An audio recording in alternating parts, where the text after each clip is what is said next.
அமெரிக்க ஜனாதிபதி டொனால்ட் ட்ரம்புக்கு வந்த சோதனை பதவி கவிழ்க்கப்படலாம் என்ற ஒரு பரபரப்பு இப்போது நிலவிக் கொண்டிருக்கிறது. இன்று ஏப்ரல் மாதம் 9 வியாழக்கிழமை ஜனாதிபதி ட்ரம்பின் குடியரசுக் கட்சியின் சிலரும் ஜனநாயக கட்சியின் சிலரும் இந்த யோசனையை முன்வைத்திருக்கக்கூடிய நிலையில் ட்ரம்பின் தலை தப்புமா அல்லது பதவி கவிழ்க்கப்படுவாரா என்ற ஒரு எதிர்பார்ப்பு ஏற்பட்டிருக்கிறது. ஜனாதிபதி ஒருவர் படுகொலை செய்யப்பட்டாலோ அல்லது ஜனாதிபதியாக பதவியை தொடர தகுதி இல்லை என்று கண்டறியப்பட்டாலோ அரசாங்கம் செய்ய வேண்டிய அடுத்த கட்ட நடவடிக்கை என்ன என்று அமெரிக்க அரசியல் சாசனத்தினுடைய 25வது திருத்தம் விவரிக்கிறது. ஜனாதிபதி தன்னுடைய பதவியினுடைய அதிகாரங்களை துஷ்பிரயோகம் செய்தால் அல்லது கடமைகளை நிறைவேற்ற இயலாதவர் என்று நிரூபணமானால் அவரை பதவியிலிருந்து நீக்குவதற்கு வாக்களிப்பு நடத்தப்பட வேண்டும். இந்த திட்டத்தை ரிபன் வெட்டி கேக் வெட்டி ஆரம்பிக்க போவது யார் என்ற கேள்விக்கு பதிலை அரசியல் சாசனம் தெளிவாக சொல்லுகிறது. அமெரிக்க உப ஜனாதிபதி தான் இந்த பதவி கவிழ்ப்பு விழாவை உத்தியோகபூர்வமாக ஆரம்பித்து வைக்க வேண்டும் என்கிறது அரசியல் சாசனம். தேவையான பெரும்பான்மையை தான் கொண்டிருப்பதாகவும் ட்ரம்ப் பதவி வகிக்க தகுதியற்றவர் என்றும் உப ஜனாதிபதி ஜே.டி. வான்ஸ் எழுத்துப்பூர்வமாக அறிவித்தால் வான்ஸ் உடனடியாக ஜனாதிபதி பதவியின் பொறுப்புகளுக்குரியவராகி விடுவார். ட்ரம்ப் இதற்கு சவால் விட்டு தோற்று போனால் என்ன நடக்கும்? ட்ரம்பினுடைய அரசியல் வாழ்வு அஸ்தமித்துவிடும். வான்ஸ் ஜனாதிபதியாகவே பதவி பிரமாணம் செய்து கொள்ளக்கூடிய வாய்ப்பு இருக்கிறது. ஈரானினுடைய நாகரிகத்தையே அழித்து விடுவோம் என்று ட்ரம்ப் தன்னுடைய ட்ரூத் சோசியல் மீடியா பக்கத்தில் பதிவு எழுதியதற்கு பின்னர் அவருக்கு எதிராக எதிர்க்கட்சியான ஜனநாயக கட்சி அனல் கக்கும் கருத்துக்களை கூறி வருகிறது. டொனால்ட் ட்ரம்ப் பதவி வகிக்க தகுதியற்றவர் என்று பல சட்ட வல்லுநர்களும் சமூக ஊடகங்களில் தங்களுடைய கருத்துக்களை சொல்ல தொடங்கி இருக்கிறார்கள். ட்ரம்ப் இப்போது எதிர்க்கட்சியின் ஒட்டுமொத்த கண்டனத்துக்கும் உள்ளாகி இருக்கக்கூடிய நிலையில் ஆளும் கட்சியான குடியரசுக் கட்சியினர் மத்தியிலும் விமர்சனங்களுக்கு உள்ளாகி இருக்கிறார். அப்பட்டமான போர்க்குற்ற வாசகங்களை பேசும் ஒருவர் அமெரிக்க ஜனாதிபதி பதவியில் அமர்ந்து கொண்டு தம் நாட்டை உலக அரங்கில் மதிப்பிழக்க செய்து கொண்டிருக்கிறார் என்று சமூக ஊடகங்களில் ஏராளமான அமெரிக்கர்கள் கருத்து தெரிவித்து வரும் நிலையில் இந்த விவகாரம் எதிர்வரும் நாட்களில் சூடுபிடிக்க போகிறது. ட்ரம்பை பதவி நீக்கம் செய்ய உப ஜனாதிபதி முயற்சி செய்யாமல் இருந்தால் ட்ரம்ப் பாதுகாக்கப்பட வேண்டியவர் என்று இவர்கள் கருதினால் ட்ரம்ப் ஆளும் கட்சி எதிர்கட்சி பேதமின்றி அனைவராலும் நம்பிக்கையில்லா தீர்மானம் மூலம் பதவி நீக்கப்பட வேண்டும் என்று சட்ட வல்லுநர்கள் பலர் கருத்து தெரிவித்து வருகிறார்கள். இதேவேளை நேற்று பாகிஸ்தானினுடைய தலையீட்டில் சீனாவினுடைய ஆதரவுடன் அமுலான போர் நிறுத்த ஒப்பந்தத்தின் ஆயுளும் எண்ணப்பட்டு கொண்டுதான் இருக்கிறது. எந்த நிமிடமும் ஒரு பாரிய தாக்குதல் நடத்தப்படும் அறிகுறிதான் தென்படுகிறது. ஈரான் தன்னுடைய போர் நிறுத்த கோரிக்கையில் லெபனான் மீது இஸ்ரேலின் தாக்குதலும் நிறுத்தப்பட வேண்டும் என்று தெளிவாக சொல்லி இருந்தது. பாகிஸ்தான் பிரதமர் ஷெபாஸ் ஷெரீஃபும் இந்த போர் நிறுத்தம் லெபனானுக்கும் சேர்த்துத்தான் செல்லுபடியாகும் என்று தன்னுடைய எக்ஸ் தளத்திலே பதிவிட்டிருந்தார். ஆனால் நெத்தன்யாகுவோ போர் நிறுத்தம் ஈரானுடன் மட்டும்தான் என்றும் லெபனானின் ஹிஸ்புல்லா கிளர்ச்சியாளர்களை அடக்காமல் தான் ஓய்வு கொள்ள போவதில்லை என்றும் அடங்க மறுத்தார். தொடர்ச்சியாக தலைநகர் பெய்ரூட் மீது மனித குலமே வெட்கி தலைகுனியும் அளவுக்கு அதிக சக்தி வாய்ந்த குண்டுகளை ஏவி கட்டிடங்களை எல்லாம் தரைமட்டமாக்கி சரித்தது இஸ்ரேல். ஒரு முழு அழிவு சக்தியாக இஸ்ரேல் நேற்றைய தினம் மாத்திரம் இஸ்ரேல் ஆடி தீர்த்த இந்த வெறியாட்டத்தில் தொன்மையான பெய்ரூட் நகரம் இடுகாடு போல ஆனது.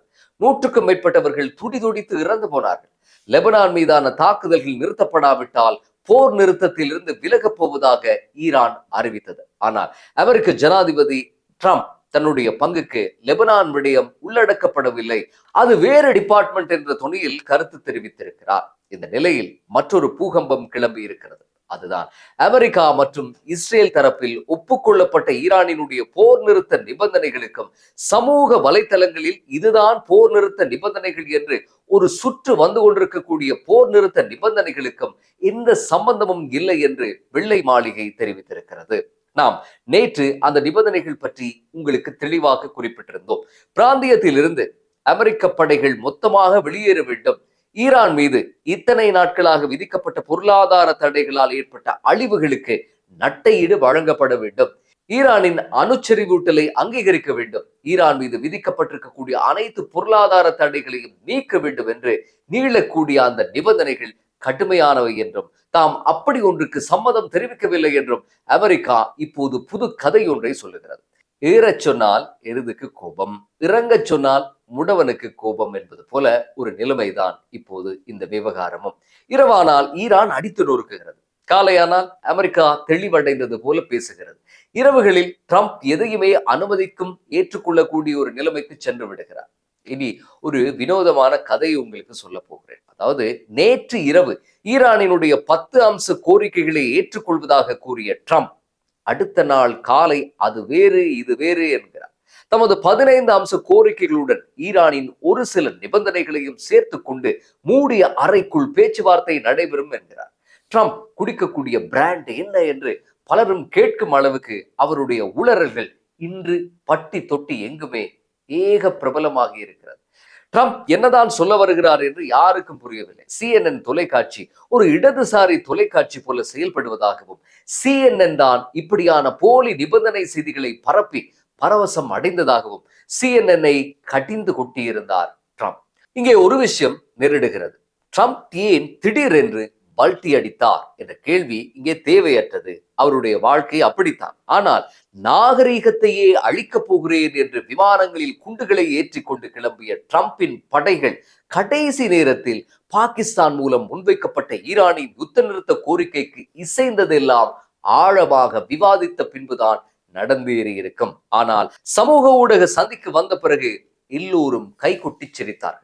ஒரு வல்லரசு சாம்ராஜ்யமே சில்லு சில்லாக சிதறிவிட்டது என்றார்கள்.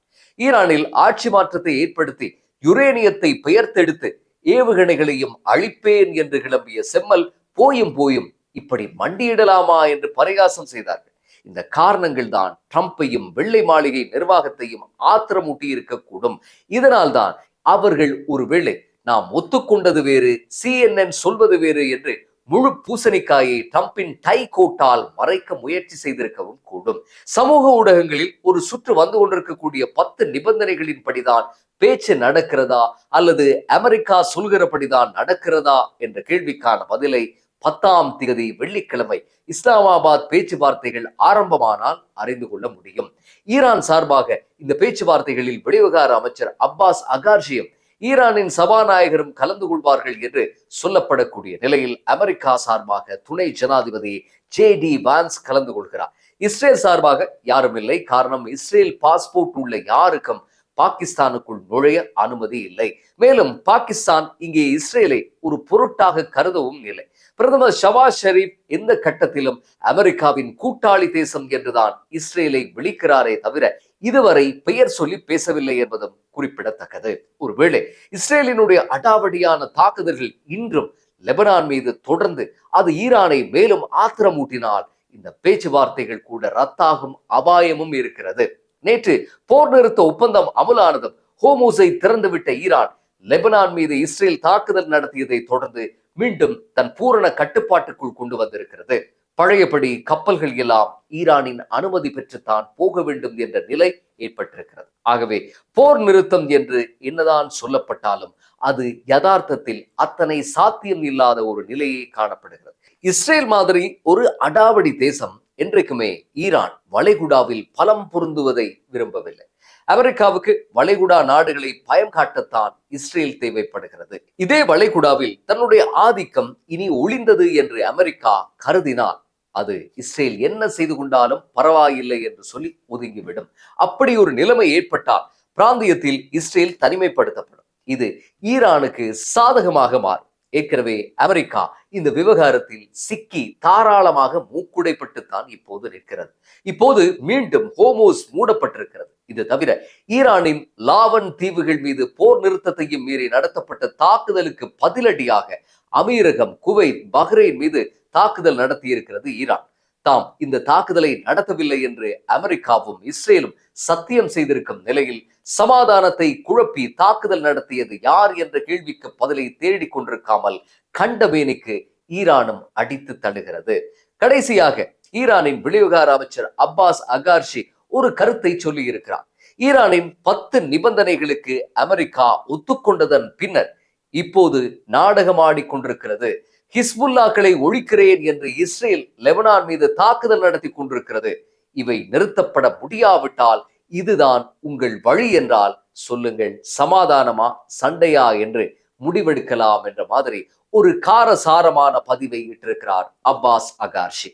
பிரச்சனை முடிந்தது, சமாதானம் உதயமாக போகிறது என்று நேற்றிருந்த மகிழ்ச்சி 24 மணித்தியாலத்துக்குள் வற்றி போய்விட்டது போல ஒரு பிரமை ஏற்பட்டிருக்கிறது. அமெரிக்கா என்ன செய்ய போகிறது? இஸ்ரேல் என்ன செய்யும்? லெபனான் மீதான தாக்குதலை நிறுத்துமா அல்லது ஈரானை மீண்டும் போருக்குள் இஸ்ரேல் இழுக்குமா? இல்லை ட்ரம்ப் பதவி கவிழ்க்கப்பட்டு வீட்டுக்கு அனுப்பப்பட போர் மொத்தமாக ஓய்ந்து போகுமா? இது பற்றிய மேலதிக விடயங்களை அடுத்தடுத்த பதிவுகளில் பேசலாம். நன்றி.